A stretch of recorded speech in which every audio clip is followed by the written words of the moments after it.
Vidya Bharati maths के YouTube channel पर आप सभी का हार्दिक स्वागत है। आज के इस वीडियो में हम डिस्कस करेंगे सामान्य हिंदी के 15 महत्वपूर्ण प्रश्नों को और यह इसका 48वां भाग है। तो चलिए आज के इस वीडियो को शुरू करते हैं। यह वीडियो कक्षा 6 से लगाकर कक्षा 12 तक की सभी कक्षाओं के लिए हिंदी व्याकरण के लिए बहुत ही इंपॉर्टेंट है, इसलिए वीडियो को पूरा ध्यान से देखिए और यदि वीडियो अच्छा लगता है तो वीडियो को लाइक करना है, अपने दोस्तों को शेयर करना है और अभी तक आपने चैनल को सब्सक्राइब नहीं किया है तो चैनल को सब्सक्राइब करके सामने बेल आइकॉन है उसको ऑल पर सिलेक्ट कर दे ताकि जब भी नया वीडियो आए तो उसका नोटिफिकेशन आपको मिल सके और आप हिंदी व्याकरण की बहुत ही शानदार और अच्छी तैयारी कर सके। क्वेश्चन नंबर 1, प्रश्न संख्या 1 दे रखा है, युद्ध भूमि। युद्ध भूमि शब्द का सामासिक विग्रह है। युद्ध भूमि शब्द का सामासिक विग्रह क्या होगा? युद्ध की भूमि, युद्ध के लिए भूमि, युद्ध भूमि के लिए या युद्ध से भूमि। तो हमें जो शब्द दे रखा है युद्ध भूमि, इसका यदि सामासिक विग्रह की बात की जाए तो इसका सामासिक विग्रह जो होगा वो हो जाएगा युद्ध के लिए भूमि। और अगर आपसे पूछा जाए कि इसमें कौन सा समास होगा तो यहाँ के लिए कारक चिन्ह आया है, इसलिए आप इसमें बड़ी आसानी से बता सकते हैं कि इसमें कारक जो रहेगा जो समास रहेगा वो आपका संप्रदान तत्पुरुष समास रहेगा। कौन सा समास रहेगा? इसमें संप्रदान तत्पुरुष समास रहेगा इसका, ये अगर पूछा जाए तो। Right, next question, question number 2, कारक के कितने भेद होते हैं? क्वेश्चन नंबर 2 दे रखा है, कारक के कितने भेद होते हैं? 6, 7, 8 या 9? तो कारक के अगर भेद की बात की जाए तो कारक के भेद होते हैं 8। राइट आंसर आपका ऑप्शन सी रहेगा। कौन कौन से होते हैं? तो पहला जो कारक होता है वो आपका होता है कर्ता और इसका कारक चिन्ह जो होता है कर्ता ने, इसका कारक चिन्ह क्या है? ने। दूसरा कारक होता है आपका कर्ता ने कर्म को, दूसरा कारक है कर्म कारक और इसका चिन्ह क्या होता है? तो इसका चिन्ह होता है कारक चिन्ह को। तीसरा कारक की अगर बात की जाए तो तीसरा कारक होता है कर्ता ने कर्म को करण, करण कारक और करण कारक का चिन्ह क्या होता है? से। और ये से कहाँ आता है? सहायता, सहायता या फिर के द्वारा, सहायता या के द्वारा। ठीक। चौथा कारक की अगर बात की जाए तो चौथा कारक होता है संप्रदान कारक। चौथा कारक कौन सा है? संप्रदान कारक। और संप्रदान कारक का जो चिन्ह होता है वो होता है के लिए। क्या होता है? के लिए। अगला कारक पांचवा कारक जो होता है, पांचवा कारक हो जाएगा आपका अपादान कारक। पांचवा कारक कौन सा रहेगा? अपादान कारक। और अपादान कारक कहाँ, इसका चिन्ह है वो क्या हो जाएगा? कारक चिन्ह से। और से कारक जहां आता है वहां जहां अलगाव की स्थिति हो, अलगाव की स्थिति या अलग होने की स्थिति जहां होती है वहां आपका अपादान कारक होता है। नेक्स्ट कारक, छठा कारक जो होगा वो आपका होगा संबंध कारक। अगला कारक कौन सा होगा? संबंध कारक। संबंध कारक का कारक चिन्ह क्या होगा? इसका होगा का, की, के, रा री रे, रा री रे, ये इसके क्या है? कारक चिन्ह है। अगला सातवां कारक जो होगा, सातवां कारक है अधिकरण कारक। सातवां कारक कौन सा है? अधिकरण कारक। और अधिकरण कारक का चिन्ह होता है में या पर। और आठवां और अंतिम कारक होता है जिसका नाम है संबोधन कारक। संबोधन कारक और इसका जो कारक चिन्ह होगा वो होगा हे या अरे। राइट, तो इस प्रकार से कारक के भेद अगर पूछा जाए तो 8 कारक कौन कौन से होते हैं और उनके कारक चिन्ह क्या होंगे, ये आपको, ये सारी इंफॉर्मेशन आपके लिए एग्जाम की दृष्टि से महत्वपूर्ण है। नेक्स्ट क्वेश्चन की ओर बढ़ते हैं। क्वेश्चन नंबर 3, रातों रात पेड़ों की कटाई हो गई।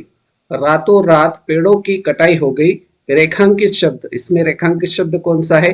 रातों रात शब्द है।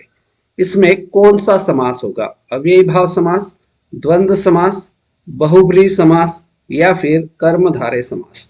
तो हमें जो वाक्य दे रखा है रातों रात पेड़ों की कटाई हो गई, इसमें रेखांकित शब्द है रातों रात।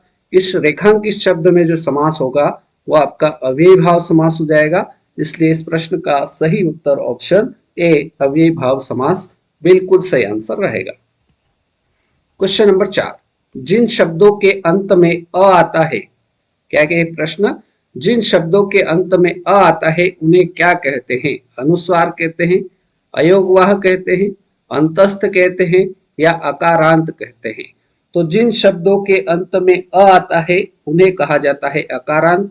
राइट आंसर आपका ऑप्शन डी के साथ जाएगा। अगर आपसे पूछा जाए अयोगवाह वर्ण कितने हैं, तो अयोगवाह वर्ण की संख्या है 2। कितने हैं? 2।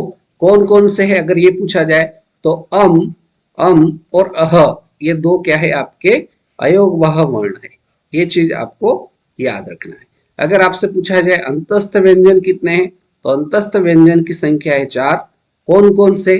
तो य, र, ल और व, ये 4 आपकी क्या है अंतस्थ व्यंजन है। तो ये सारी चीजें आपको जो क्वेश्चन के अलावा मैं बता रहा हूं, ये सारी चीजें भी आपको एग्जाम की दृष्टि से आईएमपी बनती है, पूछी जा सकती है। राइट। क्वेश्चन नंबर 5, आंख दिखाना। आंख दिखाना मुहावरे का सही अर्थ है। आंख दिखाना, इस मुहावरे का सही अर्थ क्या होगा, ये हमसे पूछा है। इशारा करना, तो ये इसका अर्थ नहीं होगा। क्रोध करना, तो आंख दिखाना इस मुहावरे का जो सही अर्थ होगा वो हो जाएगा क्रोध करना। सही उत्तर आपका ऑप्शन बी हो जाएगा। धमकाना भी नहीं होगा और चुप करना भी इसका अर्थ नहीं होगा। तो आंख दिखाना इस मुहावरे का जो सही आंसर होगा वो क्रोध करना, ऑप्शन बी राइट आंसर रहेगा। आगे बढ़ते हैं क्वेश्चन नंबर 6 की ओर। निम्न में तत्पुरुष समास का उदाहरण है। 4 ऑप्शन दे रखे हैं, इनमें से हमें तत्पुरुष समास का उदाहरण बताना है।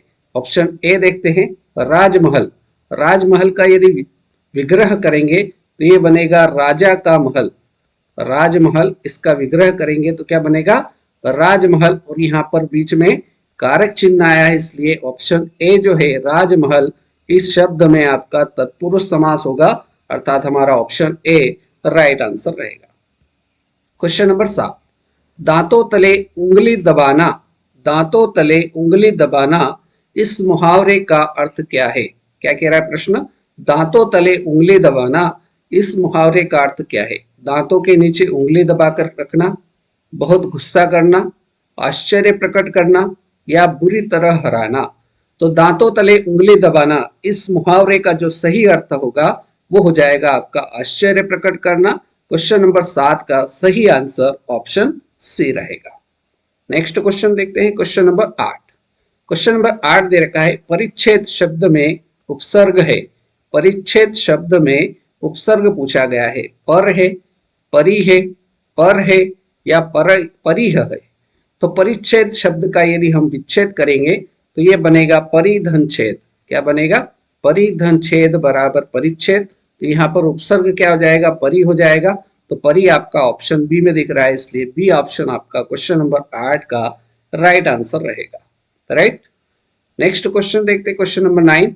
जिन व्यंजन वर्णों के उच्चारण में मुख से अधिक श्वास निकलती है। क्या कह रहा है प्रश्न? जिन व्यंजन वर्णों के उच्चारण में मुख से अधिक श्वास निकलती है उन्हें क्या कहते हैं? महाप्राण व्यंजन कहते हैं, अल्प प्राण व्यंजन कहते हैं, प्राण व्यंजन कहते हैं, इनमें से कोई नहीं। तो जिन व्यंजन वर्णों के उच्चारण में मुख से अधिक श्वास निकलती है उनको कहा जाता है महाप्राण व्यंजन। सही उत्तर आपका ऑप्शन ए रहेगा। और यदि एक प्रश्न ऐसा भी पूछा जा सकता है, जिन व्यंजन वर्णों के उच्चारण में मुख से कम श्वास निकलती है, क्या पूछा जाता है? कम श्वास निकलती है उन्हें क्या कहते हैं? तो कम श्वास, कम का अर्थ होता है अल्प, तो उनको अल्प प्राण व्यंजन कहा जाता है। ये चीज भी अपने को याद रखना है। क्लियर? प्रश्न संख्या 10।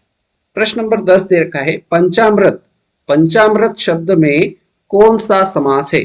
पंचामृत शब्द में कौन सा समास है? बहुब्रीहि समास, तत्पुरुष समास, कर्मधारय समास, ऑप्शन डी है द्विगु समास।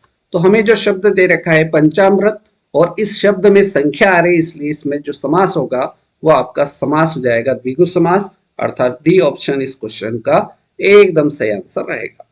आगे बढ़ते हैं क्वेश्चन नंबर 11 की ओर। 11 प्रश्न दे रखा है, जो मांस खाता है, जो मांस खाता है उसके लिए उपयुक्त शब्द है। जो मांस खाता है उसके लिए उपयुक्त शब्द है निरामिष, सर्वभक्षी, सामिष या हिंसाचारी। तो जो मांस खाता है उसके लिए उपयुक्त शब्द क्या हो जाएगा? सामिष हो जाएगा। राइट आंसर आपका ऑप्शन सी होगा। नेक्स्ट क्वेश्चन देखते हैं, क्वेश्चन नंबर 12। थोड़ा जानने वाला, थोड़ा जानने वाला क्या कहलाता है? थोड़ा जानने वाला, इसको क्या कहते हैं? अल्पज्ञ कहते हैं, अज्ञ कहते हैं, सर्वज्ञ कहते हैं या बहुज्ञ कहते हैं? तो थोड़ा जानने वाला ये कहलाता है अल्पज्ञ। राइट आंसर आपका ऑप्शन ए रहेगा। क्लियर? चलिए नेक्स्ट क्वेश्चन की ओर बढ़ते हैं। क्वेश्चन नंबर 13 है, इस वर्ष फसल अच्छी नहीं हुई। इस वर्ष फसल अच्छी नहीं हुई है, खालिस्तान अनाज महंगा है। तो यहाँ रिक्त स्थान में चारों में से कौन सा शब्द आएगा वो हमें बताना है। तो इस वर्ष फसल अच्छी नहीं हुई है, इसलिए, क्योंकि, लेकिन या परंतु, तो इन चारों में से कौन सा शब्द यहाँ आएगा। तो इस वर्ष फसल अच्छी नहीं हुई है, इसलिए अनाज महंगा है। तो आपका सही उत्तर जो होगा ऑप्शन ए, इसलिए इस रिक्त स्थान का बिल्कुल सही आंसर ऑप्शन ए होगा। नेक्स्ट क्वेश्चन, क्वेश्चन नंबर 14, संतोष का सही संधि विच्छेद है। संतोष शब्द का सही संधि विच्छेद क्या होगा? समधनतोष, समधनतोष, सहधनतोष या सनधनतोष। तो संतोष शब्द का यदि हम संधि विच्छेद की बात की जाए तो संतोष शब्द का सही संधि विच्छेद हो जाएगा समधनतोष, अर्थात ऑप्शन ए राइट आंसर हो जाएगा। और अगर पूछा जाए इसमें संधि कौन सी होगी, तो यहाँ हलंत लग रहा है, मतलब आधा म है, इसलिए यहाँ पर आपकी व्यंजन संधि हो जाएगी। ये चीज आप बड़ी आसानी से इसमें बता सकते हैं। क्लियर? और अब बारी है आज के इस वीडियो के अंतिम प्रश्न, प्रश्न संख्या 15 की। भाषा की सबसे छोटी ध्वनि को क्या कहते हैं? क्या है प्रश्न?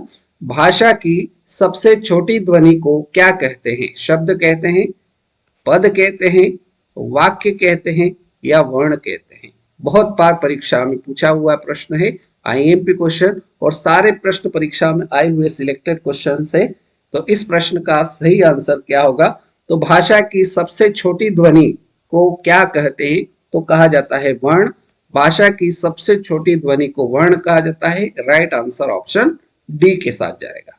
क्लियर? तो इस प्रकार से आज के इस वीडियो में हमने हिंदी के 15 महत्वपूर्ण प्रश्नों को हल किया। उम्मीद करता हूं सारे प्रश्न आपको समझ में आए होंगे। वीडियो अगर अच्छा लगा हो तो वीडियो को आपको कुछ नहीं करना है, अभी तक आपने लाइक कर दिया होगा, अपने दोस्तों को आप क्या कर दो, शेयर कर दो, ताकि इस प्रकार की वो भी अच्छी तैयारी कर सके। और आपने यदि इस चैनल को सब्सक्राइब नहीं किया है विद्या भारती मैथ्स को, तो चैनल को सब्सक्राइब कर लीजिए, ताकि इस प्रकार के नए वीडियो आपको मिल सके और आप अच्छी बेहतरीन शानदार तैयारी कर सके और आप हिंदी में पूरे में से पूरे नंबर ला सकते हैं। तो आज के इस वीडियो में फिलहाल तक इतना ही। अगले वीडियो में फिर मुलाकात करेंगे नए प्रश्नों के साथ। तब तक के लिए जय हिंद, जय भारत, धन्यवाद।